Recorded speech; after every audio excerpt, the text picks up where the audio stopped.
DJ Ravindra. चढ़ल बा जवानी जब से भइल परेशानी, कैसे कहीं दुख हम कितना सहतानी, का कहीं हो बड़ी दुख बा। अरे चढ़ल बा जवानी जब से भइल परेशानी, कैसे कहीं दुख हम कितना सहतानी।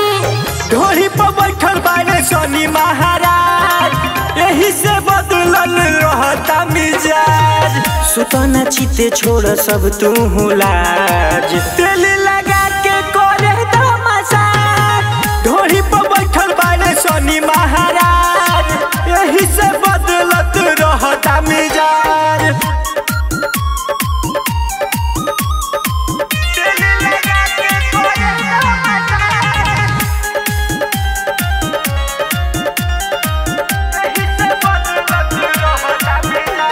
सझिया सबेरा जल ढार दुनु बेरा, अपना भतारी के खियाव दूध केरा।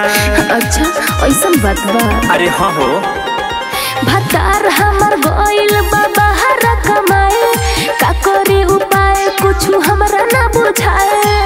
चिंता ना कर काम होई ना काज, चल पलंग पर उड़ावे जहाज।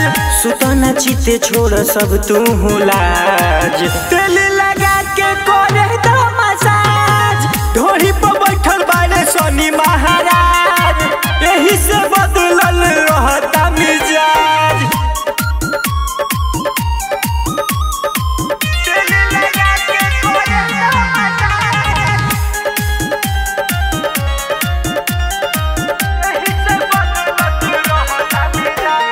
हई हम हकीम सब बुझिले बेमारी, करिले इलाज बंदी कके होके मारी।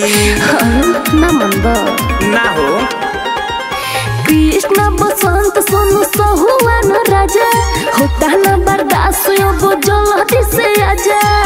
मारे दमाजा मौका मिलल बा, फिर ना होई सोना मिली हो राज। सुतना चीते छोड़ सब तू लाज, तेल लगा के करे मसाज। ढोली पर बैठल बाने शनि महाराज,